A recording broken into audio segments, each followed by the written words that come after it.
Hey everybody, HomeSliceHenry here, and in today's video, we're going to be testing out the Legend team for the current reigning Pokemon Go World Champion, ITSAXN. ITSAXN hit Legend on stream last night, going on a 19-6 run, with a team consisting of Cobalion lead, DRIFBLIM save switch with Mystical Fire, and as the closer, Shadowclaw Giratina with Ancient Power. This is a very bulky team, and it ends up being a very flexible team as well, able to play around its hard counters. I tested it out and had some very nice success with it. So without further ado, let's hop into the matches and let's check out the ITSAXN Legend team in the Open Ultra League. Hopping to the first match, picking up a positive lead Cobalion into Registeel. As the Cobalion, I do always want to throw the Sacred Sword before they can get to a potential debuffing Zap Cannon. Sacred Sword will connect, Registeel continuing to farm, firing off that Zap Cannon right as my double kick concludes. They go for the Focus Blast, that does big damage. They're now going to save switch into Tentacruel, and Tentacruel is a bit awkward. Typically, save switch Tentacruels are running Blizzard, and Blizzard, not too fun for my back two Pokemon. I'm going to bank the Sacred Sword, switch into the DRIFBLIM, and I actually end up catching the Scald. That is really nice, but what's not nice is that attack debuff. That attack debuff does mean that the Shadow Ball is now not going to come close to KOing.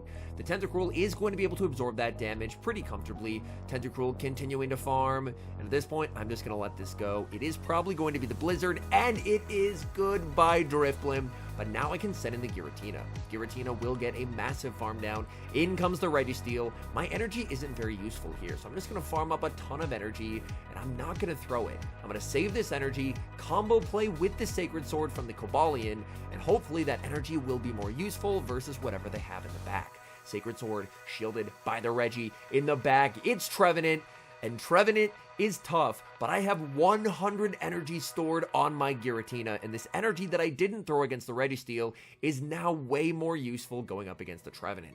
Trev is just going to go straight Seed Bomb in this matchup, but honestly, I need to preserve HP, so shielding a Seed Bomb isn't the worst thing in the world for me. I'm farming up and firing off the Dragon Claw. That's going to connect, and I already have 2 more Dragon Claws loaded here. Dragon Claw will be shielded by the Trevenant, and Trevenant just getting absolutely overwhelmed by the energy advantage from the Giratina. Dragon Claw barely will not KO, and my win con is this being a Seed Bomb, and it is. Because now Registeel has to try and lock on farm down, and Giratina has a very big HP stat. I'm firing off the Dragon Claw. That, of course, not going to do a lot of damage, but the combination of the Dragon Claw plus those Shadow Claws chipping away means that I should be in a pretty good spot here. Opponent is going to get the debuff, but with a sliver of HP, I'm able to make it to the back-to-back Dragon Claws here.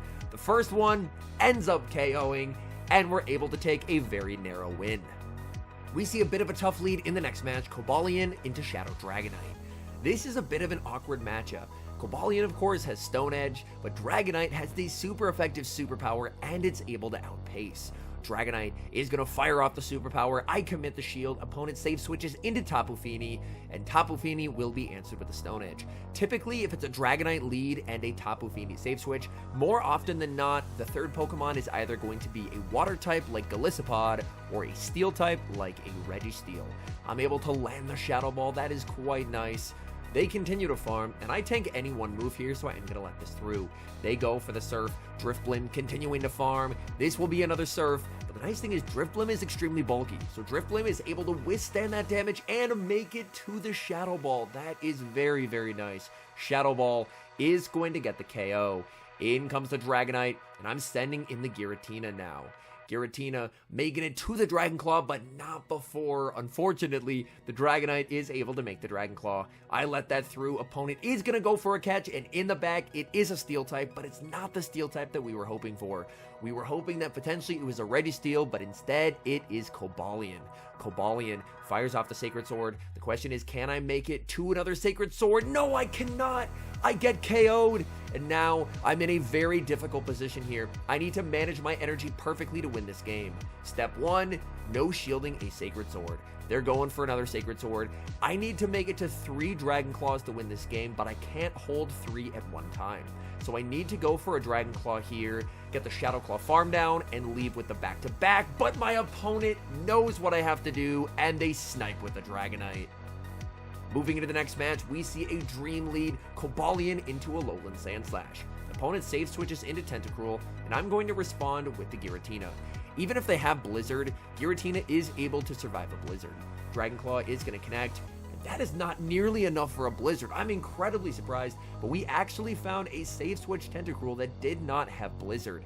Instead, they're going to be running Acid Spray and Scald, so whatever they throw is not going to be doing a whole lot of damage here. I'm just continuing to fire off Dragon Claw after Dragon Claw in this matchup, and now that they've debuffed me, they can go for the Scald. Scald will connect. My attack does not get debuffed, which is quite nice, and I'm firing off the Dragon Claw. Dragon Claw will not KO either, and at this point, my opponent is actually going to stop attacking. I stop attacking for a little bit as well, but I decide, you know what, let's just KO. The reason why they stopped attacking is they want to get as much farm as possible with the Alolan Sandslash. I can go for the Ancient Power here. Ancient Power will hit for neutral damage. Of course, it's definitely not the strongest move coming from a Giratina, which has an extremely low attack stat, but it still provides some valuable chip damage. Now I can send in the Cobalion. Cobalion will be met with a Drill Run from the A-Slash, and then my opponent is going to be switching out. In the back, they have Poliwrath, and now I'm going to send in DRIFBLIM. This is a very favorable matchup for DRIFBLIM. I will commit the shield here. I decide to go for a Mystical Fire bait in this moment. Probably not the smartest idea ever because the Shadow Ball doesn't KO, and my opponent plays to their win con, which is calling a bait. So a pretty nice read there from my opponent, as unfortunately now I still should be in an okay spot, but having that bait be called does put me in a bit of a worse situation. I do have to watch for a potential switch into the Sandslash. They're going to shield the Shadow Ball. Switch Clock coming up soon. In comes the Sandslash. And the Sandslash matchup is why having Mystical Fire on DRIFBLIM is so nice. Mystical Fire gets the shield. We get the combo play back into the Cobalion. Sacred Sword is going to absolutely delete the Sandslash. In comes the Poliwrath. Poliwrath looking for the farm down here. But the good news for me is that my DRIFBLIM is still not in Ice Punch range. DRIFBLIM, again, is extremely tanky, so even though Ice Punch does hit for super effective damage, this move does not get same type attack bonus. So DRIFBLIM will be able to withstand the Ice Punch damage. They're never countering down. That's a triple resisted counter that they're throwing there from the Poliwrath, and DRIFBLIM will be able to make the Mystical Fire. So a couple misplays there in the mid game, but we're still able to get the win as the timer counts down. We see an amazing lead in the next match, Cobalion into Greninja. Opponent save switches into Charizard, and I will immediately answer with my Giratina. Now, Charizard is one of the reasons why Giratina is running Ancient Power, as Ancient Power hitting for double super effective damage just absolutely obliterates Charizard. I'm going straight for the Ancient Power, and it connects. And from here, this is a very comfortable no shield for the Giratina and a farm down. The nice thing is, with the health range that I have, the Greninja is not really going to be able to Water Shuriken down. Water Shuriken generates energy incredibly quickly, but it does almost no damage. So I can just fire off Dragon Claw after Dragon Claw in this matchup, and my opponent is eventually going to be forced to throw energy. Greninja already in the red, and they're forced to fire off the Night Slash here. And after the Night Slash, I'm going to be able to send in the Cobalion. In comes Cobalion, in the back is Giratina. I send in the DRIFBLIM. Even though I don't have Icy Wind, my opponent does not know that, and they resign the match. We see a very tough lead in the next match, Cobalion into Jellicent. I'm going to save switch into the DRIFBLIM, but since switching takes a turn, they're going to reach their Shadow Ball before I make it to mine. I commit the shield, I get baited with a Surf, and my opponent is going to send in Ready Steel. Honestly, it's not bad to see Ready Steel here, because with the Giratina moveset, Giratina doesn't do the best versus Reggie, and thanks to Mystical Fire, I can hit for super effective damage and continue to apply debuffs. Mystical Fire is a clone of the move Icy Wind, so you're still getting the same amount of damage when both moves would be neutral, but of course the big benefit is of course going to be hitting Steel types. I'm going for another Mystical Fire here. Mystical Fire into the Reggie Steel is going to connect. Reggie is going to have to throw their energy, or I would be able to force a shield. And now this is going to set up a very nice farm down for the Giratina. I'm just going to Shadow Claw down. Opponent does not want to let that farm happen. They're going to send in the Jellicent, and this is enough for the Shadow Ball. I commit the shield, and this time I do get the shield correct. I'm looking to farm up with the Giratina, throwing 4 Shadow Claws, so I'm making sure to throw on perfect charge move timing. Dragon Claw will connect. I'm going for another Dragon Claw, and they're one off their next Shadow Ball. My opponent commits the shield. I throw one switch into Cobalion, and not only do I get the catch, but with how I timed the catch, I also get the double kick through. That's big, as that's going to allow me to make it to the Stone Edge. And now, if they want to save the energy they have, they're going to have to commit a shield. They just decide to let it through. In the back, there's Gliscor, and Gliscor, unfortunately, is not the best Pokemon that I could hope to see in the back. I'm firing off the Stone Edge. Stone Edge will be shielded up by the Gliscor. Gliscor is going to fire off the charge move here. Night Slash not going to KO, so they will be forced to go for the Earthquake. Here on Giratina, I arguably make a bit of a misplay. I was, at this point, kind of hoping for a Boost Con, but in hindsight, I don't think I needed it. I think I just needed to go for the cheaper Dragon Claw, and I would have been okay. They have so much energy here. Opponent goes for an Earthquake, and this makes me wonder if they're actually running Aerial Ace instead, since they went for that Earthquake. Dragon Claw will connect, and as you can see, I fall just short. I believe it would have been a CMP tie if I ended up going straight Dragon Claw, and Giratina doesn't win the CMP tie anyway, but still, out of a very tough lead, we're able to make it very close. Moving into the next match, and I'm leading into a Dragon Breath Giratina. If the Giratina has Dragon Breath, this is honestly a pretty okay matchup for Cobalion. I will want to save switch out of this matchup eventually, just to check and see if my opponent has any good counters to Ghost types in the back. But for now, I can just stay in here, and they're forced to go for Dragon Claws, as both Dragon Claw and Ancient Power are going to be heavily resisted. They're firing off another Dragon Claw, and now I'm going to send in the DRIFBLIM. DRIFBLIM farming up energy. They can go for the Ancient Power, that's fine. I can tank an Ancient Power fairly comfortably, and let's see. And my opponent now going to send in Greedent, and this is exactly why I save switched out. I wanted to check and see what was their best counter to a Ghost type, and in comes Greedent. Very nice charge move timing there from the opponent, going for and the move, and they fire off the debuffed Crunch. The nice thing being the Drifblim is the Mud Shots are double resisted, so they can never farm me down. They're going to be forced to go for another Crunch. I continue to farm. Again, very, very nice mechanics by the opponent as they overfarm to the absolute max. I send in the Cobalion, and I'm firing off the Sacred Sword, and after that, I'm looking to farm down. The Greedent can't really hurt me here, so the opponent recognizes that, and they're going to send in Jellicent.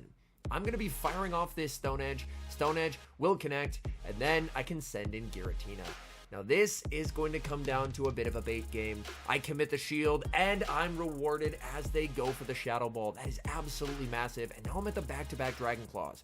One Dragon Claw will not KO, but a second one should get them into perfect farm down range. They shield the first, and I can fire off the second. Dragon Claw will connect. They are at the Shadow Ball here. I commit the shield, and it is the Shadow Ball. Switch clock is up. They send in the Greedent, and Greedent has energy from before. They go for the Crunch. That hits for super effective damage. I'm looking to farm up with the Giratina, banking some energy, sending in the Cobalion, and their energy is basically useless here. I'm pretty low on the Cobalion, but their energy just does nothing. Cobalion able to get the farm down, and that Jellicent is still alive, but it's extremely low. I think I might be able to Sacred Sword and farm it down. I'm feeling greedy, so let's try this. I'm going for the double resistant Sacred Sword. We get the double kick farm down. That's big.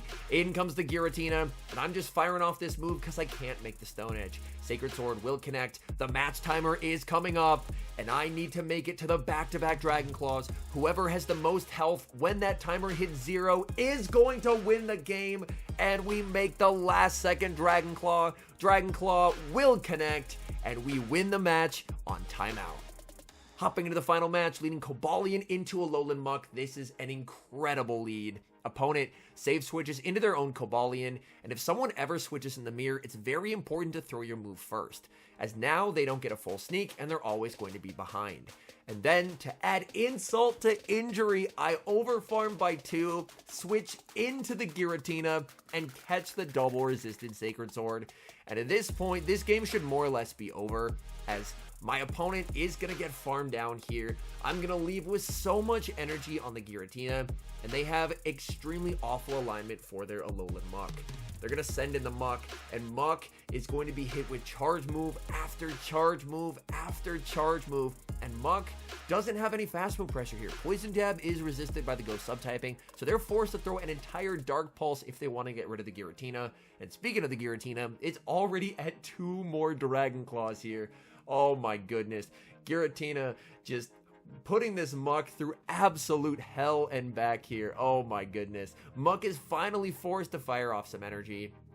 That's fine. They go for the Dark Pulse. I can send in the Cobalion. In the back is Giratina, and this is a bit uncomfortable. They are Shadow Claw, which does mean that they do have the upper hand in this matchup. I go for the Stone Edge, and they actually will commit the shield. I continue to farm up. I'm just going to let this go. My goal is to force them to waste energy, and they're actually running the same Giratina moveset as me. So Shadow Claw, Dragon Claw, and Ancient Power, which means they can't really hit my Cobalion when it comes to charge moves. I continue to farm with the Cobalion. This Dragon Claw will not KO, and I'm going to be able to make the Stone Edge. Stone Edge is going to connect or grab the final shield, and either way, the game is won. Stone Edge will connect, and I can just Hex down with the DRIFBLIM here. I don't want to shield the first in case they get an Ancient Power boost. Opponent baits with a Dragon Claw and then throws on alignment. Oh no. They do go for the Ancient Power, but a boost will not happen. DRIFBLIM is going to get the Hex farm down, and the opponent concedes the match.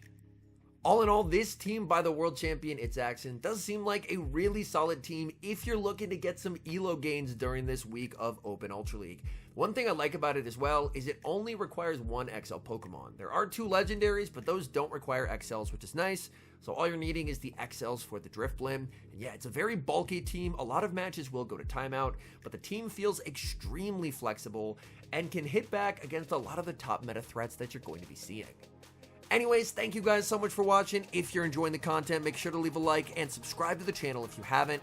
And a special thank you as always to our members here on YouTube. The support you guys provide is sincerely appreciated. So thank you guys oh so very much. And until next time, I've been HomeSliceHenry.